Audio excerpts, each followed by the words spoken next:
Hello students, welcome है आप सबका एजुसेट की आज की क्लास में। मैं Mamta Mittal, PGT chemistry government senior secondary school Dawali village Sirsa.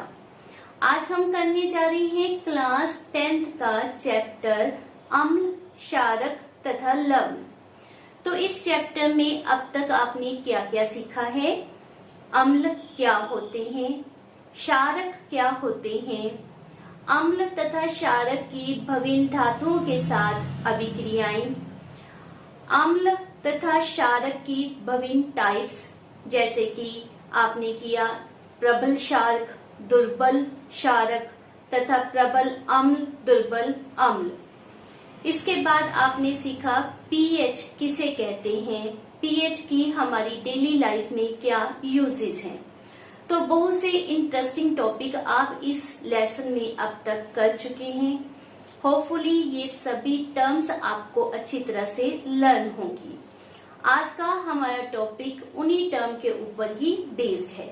आज हम डिस्कस करने जा रहे हैं लवण के बारे में, जिसे आप सॉल्ट या नमक भी कहते हैं।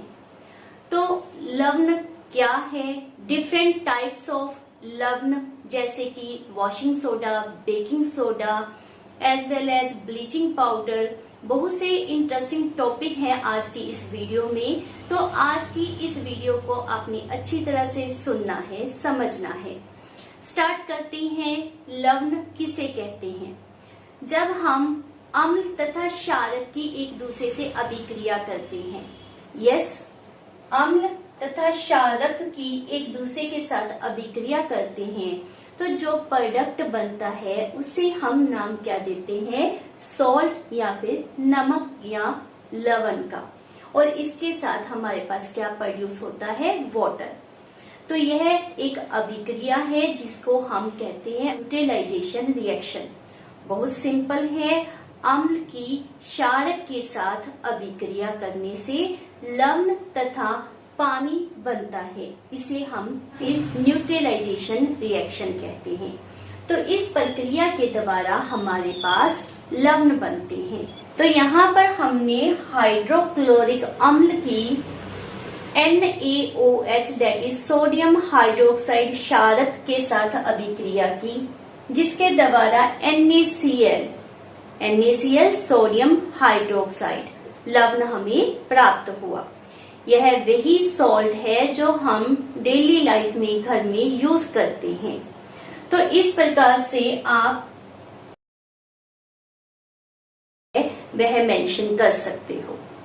नेक्स्ट हमारे पास है अम्ल की डिफरेंट टाइप्स।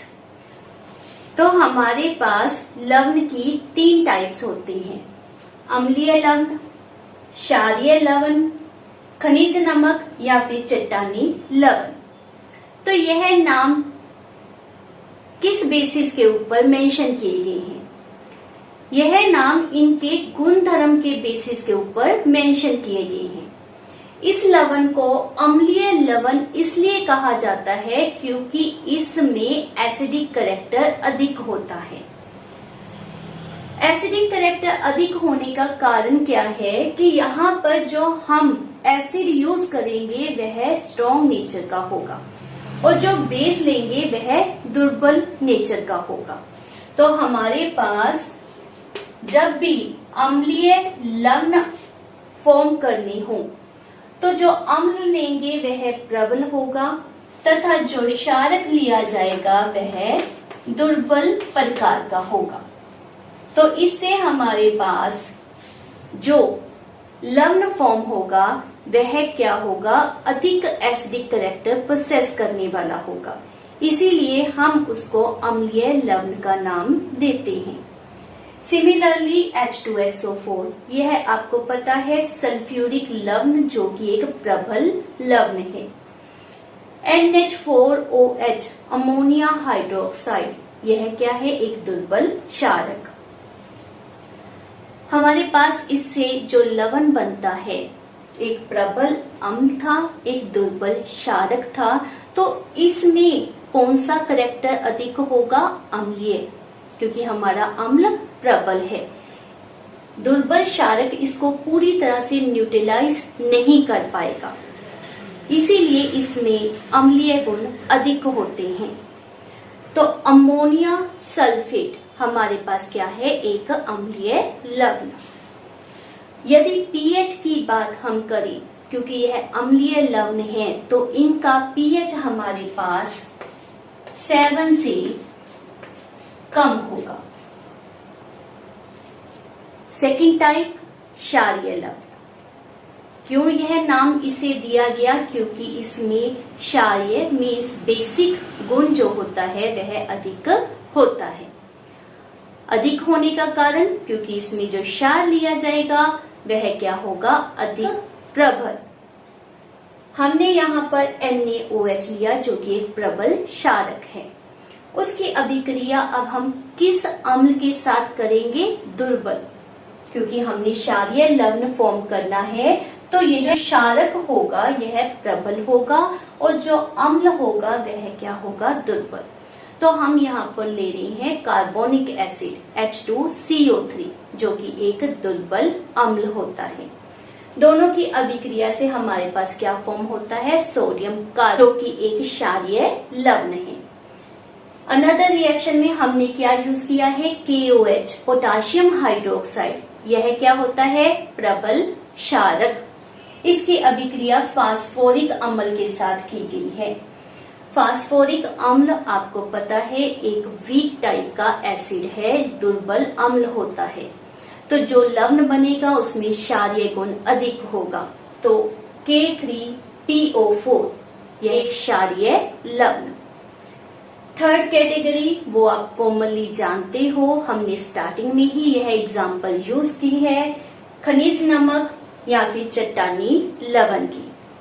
समुद्र से जो नमक ऑब्टेन होता है वह कौन सा होता है, चट्टानी लवण। क्लियर। उसमें कुछ अशुद्धियां प्रेजेंट होती हैं जिसके कारण उसका कलर व्हाइट नजर नहीं आता। जब उन अशुद्धियों को रिमूव कर दिया जाता है तो हमारे पास यह व्हाइट कलर नजर आता है। तो यह हमारे पास व्हाइट कलर का बन जाता है। तो चट्टानी नमक में हमारे पास दोनों, वेदर वो एसिड है या फिर बेस है, दोनों ही आपने प्रबल नेचर के लेने हैं ताकि जो अम्ल है वह क्षारक के द्वारा पूरी तरह से न्यूट्रलाइज हो जाए। क्लियर। तो हमने HCl प्रबल अम्ल लिया है, NaOH प्रबल क्षारक लिया है। दोनों की अभिक्रिया करने से क्या प्राप्त हुआ, NaCl जो हमारे पास उदासीन टाइप का होगा, ना तो उसमें अम्लीय गुण होंगे ना ही क्षारीय गुण होंगे। उसे हम क्या नाम देते हैं, खनिज नमक का या फिर चट्टानी लवण का। तो जैसे मैंने अभी पीएच की बात की थी, यहाँ पर पीएच हमने क्या मेंशन किया, <7। क्यों, क्योंकि इसमें एसिडिक कैरेक्टर अधिक था। तो सेकंड टाइप में पीएच कितना होगा, यस दैट इज <7। क्योंकि जब आपने पीएच का टॉपिक किया था तो आपने क्या समझा था कि जिसमें क्षारीय नेचर होता है उनका पीएच 7 से अधिक होता है। इन द लास्ट पीस खनिज नमक, इसमें पीएच कितना होगा, that is equal to 7। Now why, क्योंकि इसमें ना तो आपको एसिडिक कैरेक्टर मिल रहा है और ना ही बेसिक कैरेक्टर मिल रहा है। तो यह हमारे पास क्या है, उदासीन न्यूट्रल। तो अच्छी तरह से आपने इन तीनों टाइप्स को लर्न करना है, अम्लीय, क्षारीय तथा चट्टानी जो उदासीन टाइप के होते हैं। लवण में बेटा दो तरह के आयन प्रेजेंट होते हैं, जैसे कि Na पॉजिटिव, Cl नेगेटिव। तो यहाँ पर दो आयन प्रेजेंट हैं, positive ion and negative ion. NH4 आपके पास पॉजिटिव है एंड SO4 आपके पास क्या है, नेगेटिव। कोई भी लवण की आप बात करते हो तो उसमें दो आयन्स होते हैं, positive and negative. Positive ion एक दूसरे के साथ अगर मिलते हैं तो उनको एक परिवार में रखा जाता है। इसी प्रकार से अगर नेगेटिव आयन एक दूसरे के साथ ऑफ डिफरेंट लवणस के मिलते हों तो उन्हें अलग फैमिली में रखा जाता है। तो अब हम कर रहे हैं लवण की डिफरेंट फैमिलीज, लवण के डिफरेंट परिवार। तो यहाँ पर जैसे कि मैंने आपको रिप्रेजेंट किया है 4 टाइप्स मेंशन की गई हैं, सोडियम लवण, सल्फेट लवण, क्लोराइड लवण तथा कैल्शियम लवण। तो इनका यह नाम कैसे पड़ा, जैसे अभी हमने इनके नाम के पीछे क्या रीजन था उनको भी साथ में डिस्कस किया, उसी प्रकार से अब हम डिस्कस करेंगे कि सोडियम लवण क्या होता है। तो बेटा जो लवण सोडियम आयन पोसेस करते हैं, जिनमें पॉजिटिव आयन के रूप में सोडियम प्रेजेंट होता है, उन्हें हम क्या नाम देते हैं, सोडियम लवण का। तो जो अभी आपने यह लवण किए हैं उनमें से आप कौन सी एग्जाम्पल सोडियम लवण की रेफर करोगे? तो हमारे पास क्या आ जाएगा, NaCl, वाई बिकॉज इसमें सोडियम है। सिमिलरली Na2CO3, और भी कोई एग्जाम्पल जो आपके माइंड में है जिसमें सोडियम आयन प्रेजेंट हो वो यहाँ पर मेंशन कर सकते हो। तो यस, एक अनदर एग्जाम्पल जो आप मेंशन कर सकते हो वो क्या है, NaNO3, सोडियम नाइट्रेट। नेक्स्ट है सल्फेट लवण। अब सल्फेट लवण में आयन कौन सा प्रेजेंट होगा, सल्फेट। सल्फेट जैसे मैंने अभी यहाँ पर मेंशन किया था नेगेटिव आयन है, तो नेगेटिव आयन के रूप में आपके पास हमेशा सल्फेट होना चाहिए। पॉजिटिव आयन वेदर वो सोडियम है, पोटाशियम है, कैल्शियम है, we are not concerned. Clear? तो सल्फेट लवण की हमारे पास एग्जाम्पल कौन सी है, अमोनिया सल्फेट। ठीक, इसके अलावा और कौन सी एग्जाम्पल आप दे सकते हो, yes that is calcium sulphate. यह हमारे पास सल्फेट आयन पोसेस करता है, इसीलिए इसका नाम क्या रेफर किया हमने, सल्फेट लवण। अब आपके पास है क्लोराइड लवण। आया माइंड में, क्लोराइड लवण मीन्स जिसमें क्लोरीन होगा। तो फर्स्ट वन कैल्शियम क्लोराइड, तो इसमें क्लोरीन प्रेजेंट है, तो यह हमारा क्लोराइड लवण है, CaCl2। उसके बाद यह तो बहुत कॉमन है, आपको पता है, NaCl। इसी तरह से KCl और नंबर ऑफ एग्जाम्पल्स है जो आप इसमें मेंशन कर सकते हो। लास्ट इज कैल्शियम लवण।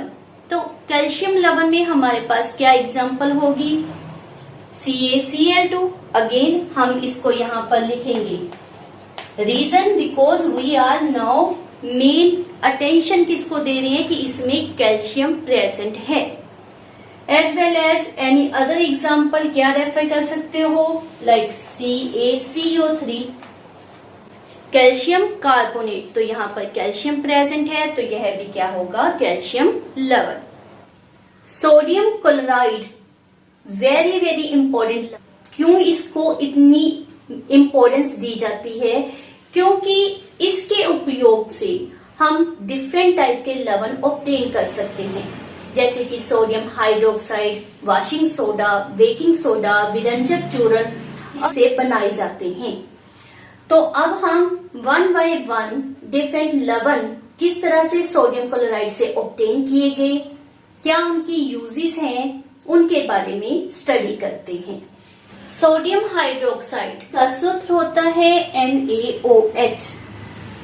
इसे बनाने की जो अभिक्रिया है उसे नाम दिया जाता है क्लोर क्षार प्रक्रिया, क्योंकि जो इसके द्वारा प्रोडक्ट्स बनते हैं उनमें हमारे पास क्लोर मीन्स क्लोरीन गैस होती है, क्षार जो हमारे पास NaOH है वह क्षारीय नेचर का होता है, इसलिए हम इसे क्लोर क्षार प्रक्रिया का नाम देते हैं। NaCl तथा वाटर, इससे हम इसका जलीय विलयन ऑब्टेन करते हैं। उसकी इलेक्ट्रोलाइसिस करके हमारे पास जो प्रोडक्ट बनते हैं वह है NaOH, H2 गैस तथा Cl2 गैस। तो इस प्रकार से सोडियम क्लोराइड के जलीय विलयन की इलेक्ट्रोलाइसिस करने से जो हमारे पास प्रोडक्ट बनता है वह सोडियम हाइड्रोक्साइड, और इस प्रोसेस को, इस प्रक्रिया को हम नाम क्या देते हैं? क्लोज-शार प्रक्रिया।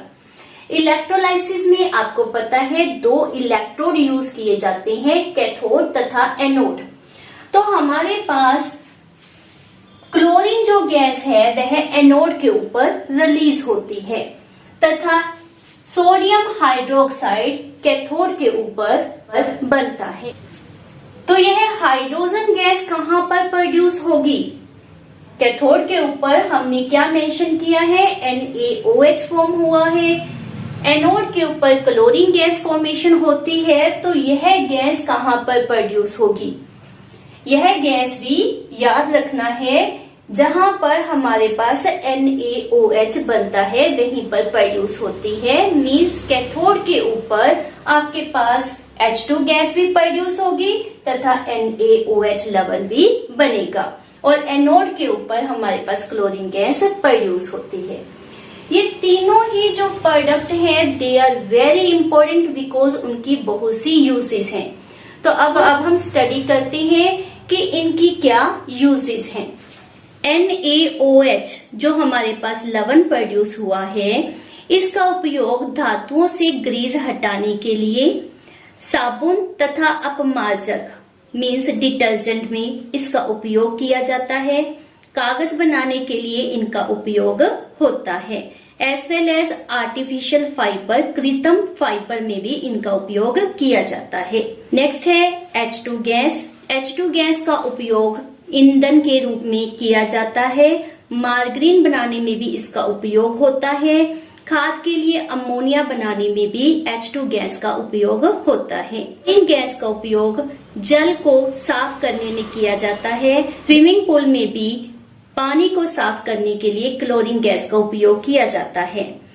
पीवीसी बनाने में, रोगाणुनाशक, CFC तथा कीटनाशक बनाने में भी क्लोरीन गैस का उपयोग होता है। ये थी आपके पास सोडियम हाइड्रोक्साइड, H2 गैस तथा क्लोरीन गैस की यूजेस।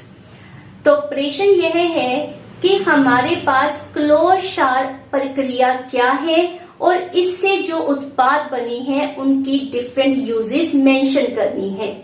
तो बहुत ही इंपॉर्टेंट क्वेश्चन है, अच्छी तरह से आपने लर्न करना है। जलीय सोडियम क्लोराइड के इलेक्ट्रोलाइसिस से हमारे पास क्लोरीन गैस प्रोड्यूस हुई थी और क्लोरीन गैस का उपयोग हम यहाँ पर विरंजक चूर्ण बनाने में कर रहे हैं, जिसको हम ब्लीचिंग पाउडर के नाम से अच्छी तरह से जानते हैं। ब्लीचिंग पाउडर का सूत्र हमारे पास क्या होता है? CaOCl2 means calcium oxychloride. आपके पास पूछा जाता है कि what is chemical formula of bleaching powder. तो केमिकल फार्मूला हमारे पास क्या होता है? CaOCl2 calcium oxychloride. इसको बनाने के लिए हमें CaOH का उपयोग करते हैं, मीन्स कैल्शियम हाइड्रोक्साइड। इसको क्लोरीन के साथ जब रिएक्ट करते हैं तो हमारे पास विरंजक चूर्ण फॉर्म होता है। Bleaching powder means bleach. Bleach करने का मीनिंग क्या होता है कि आप कलर को रिमूव करते हैं। तो विरंजक चूर्ण के क्या क्या उपयोग है वह हम अब डिस्कस कर रहे हैं। कपड़ा उद्योग में सूती तथा लिनन के कपड़ों को ब्लीच करने के लिए विरंजन चूर्ण का उपयोग किया जाता है। कागज की फैक्ट्री में भी विरंजन करने के लिए इसका उपयोग करते हैं। कई रासायनिक उद्योगों में ऐसे उपचायक के रूप में, उपचायक मीन्स क्या होता है? जो ऑक्सीजन देते हैं। तो यहाँ पर कैल्शियम ऑक्सीक्लोराइड में ऑक्सीजन प्रेजेंट है, तो ऑक्सीजन प्रोवाइड करने के लिए दूसरी सब्सटेंसेस को हम विरंजन चूर्ण का उपचायक के रूप में उपयोग करते हैं। पीने वाले पानी को जीवाणुओं से मुक्त करने के लिए रोगाणुनाशक के रूप में भी विरंजक चूर्ण का उपयोग किया जाता है। नेक्स्ट है बेकिंग सोडा। बेकिंग सोडा ये नाम नॉर्मली आपने किचन में सुना होगा। इसका उपयोग बहुत सामान बनाने में किया जाता है। बेकिंग सोडा का उपयोग खस्ता पकोड़े बनाने में किया जाता है। बेकिंग सोडे के द्वारा अगर हमने खाना शीघ्र तैयार करना है तब भी हम इसका उपयोग करते हैं। इसका रासायनिक नाम क्या होता है? Sodium hydrogen carbonate. और यदि हमारे पास इसका सूत्र पूछा जाता है तो वह हमारे पास क्या है? NaHCO3, sodium hydrogen carbonate. Sodium hydrogen carbonate बनाने के लिए हम sodium chloride, water, CO2 gas तथा अमोनिया गैस का रिएक्शन करवाते हैं, जिससे हमारे पास अमोनिया क्लोराइड NH4Cl तथा baking soda sodium hydrogen carbonate form होते हैं। तो इस प्रक्रिया के द्वारा हम बेकिंग सोडा को तैयार करते हैं। बेकिंग सोडा जो हमारे पास खाना बनाने में यूज होता है, इसका नेचर क्या है? यह क्षारीय प्रकृति का होता है। सोडियम हाइड्रोजन कार्बोनेट के बहुत से यूज हैं, तो हम वन बाय वन इनके बारे में डिस्कशन करते हैं। सोडियम हाइड्रोजन कार्बोनेट की फर्स्ट यूज, इसका उपयोग बेकिंग पाउडर बनाने में किया जाता है। जब हम बेकिंग पाउडर की बात करते हैं तो उसमें बेकिंग सोडा के साथ साथ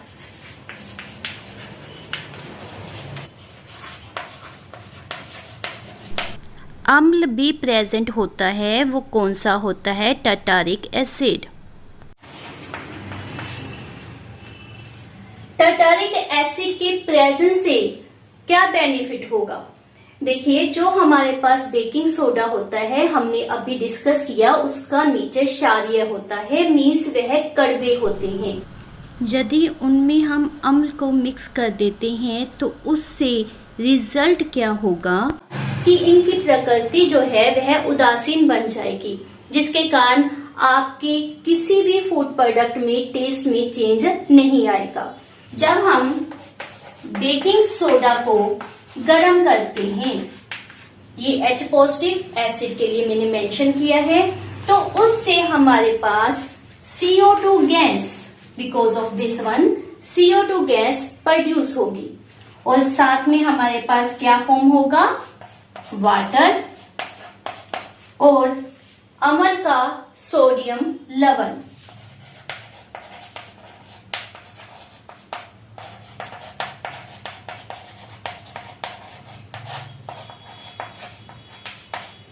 तो यह जो हमारे पास CO2 गैस प्रोड्यूस होती है, उसके कारण वेदर आप केक बना रही हैं, पेस्ट्री बना रही हैं या पाव रोटी बना रही हैं, वह फ्लफी हो जाती।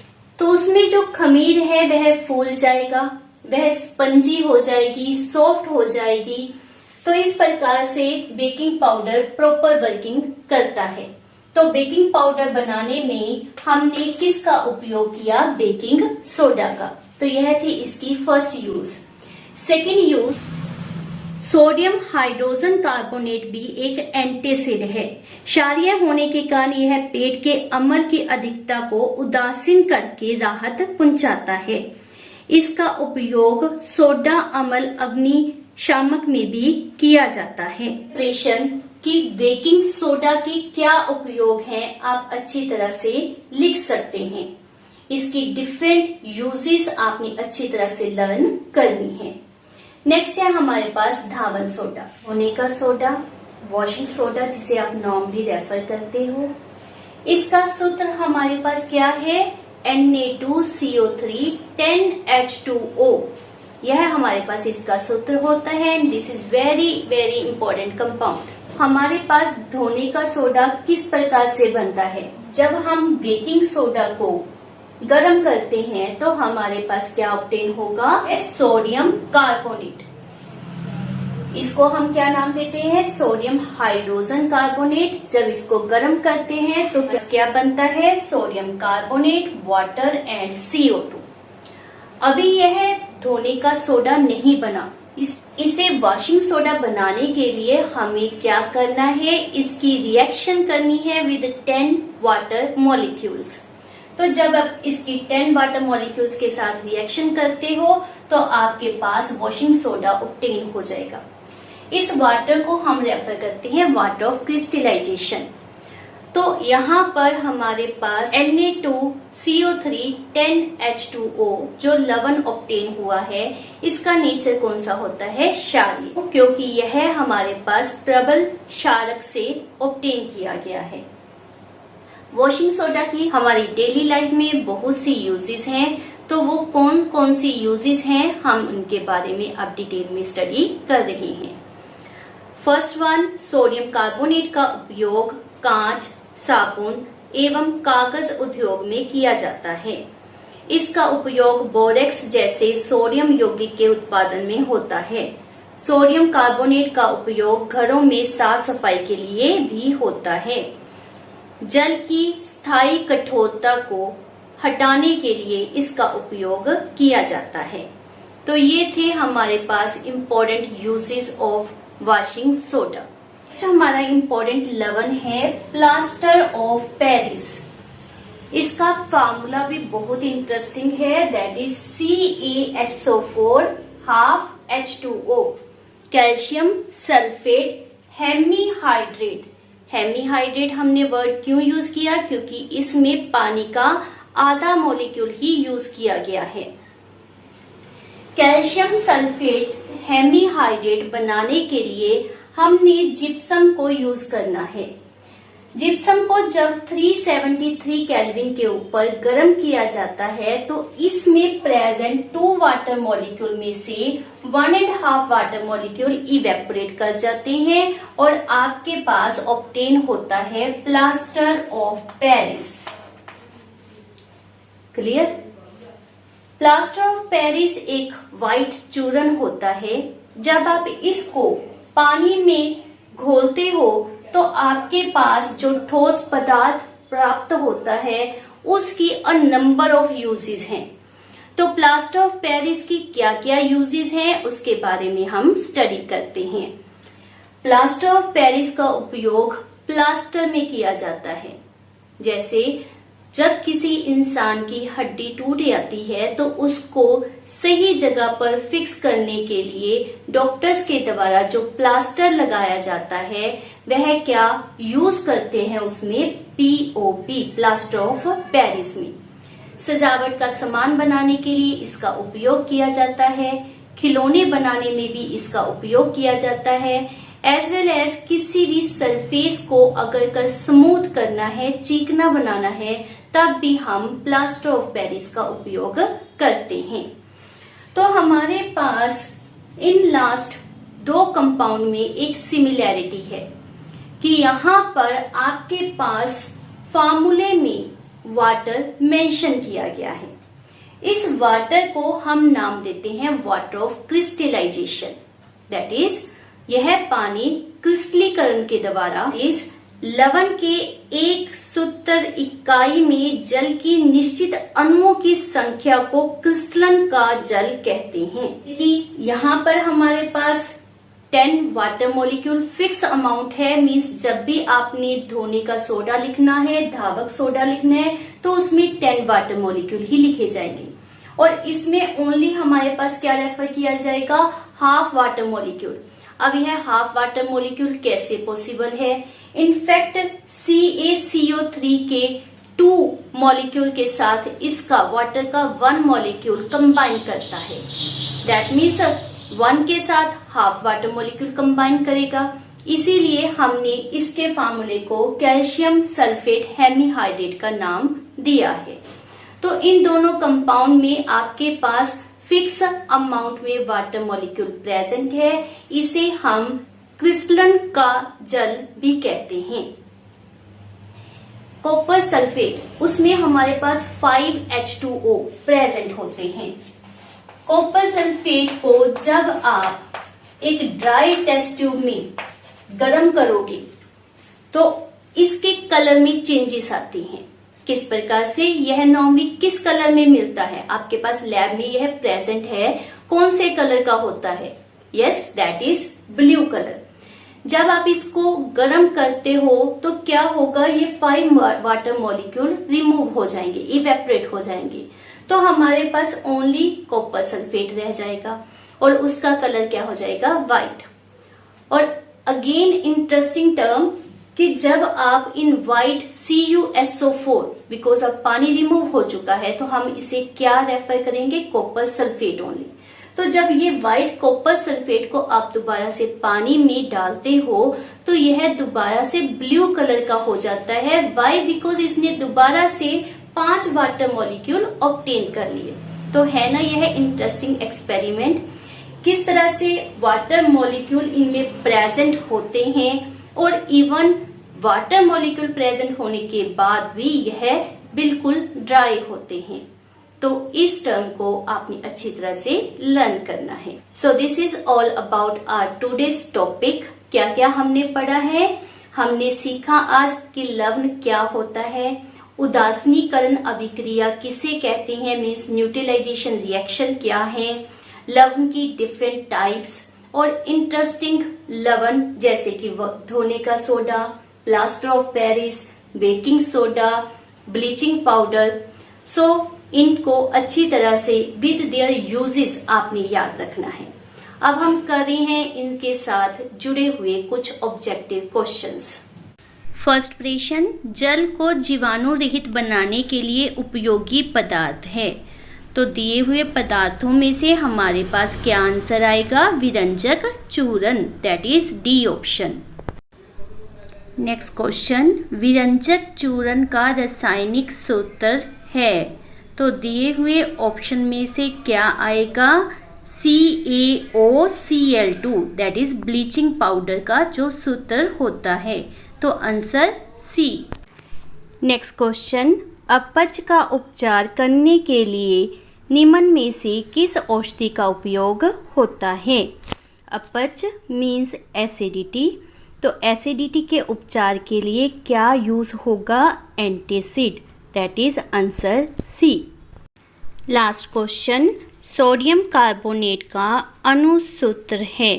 तो सोडियम कार्बोनेट क्या आएगा? Na2CO3 means answer A. Thank you.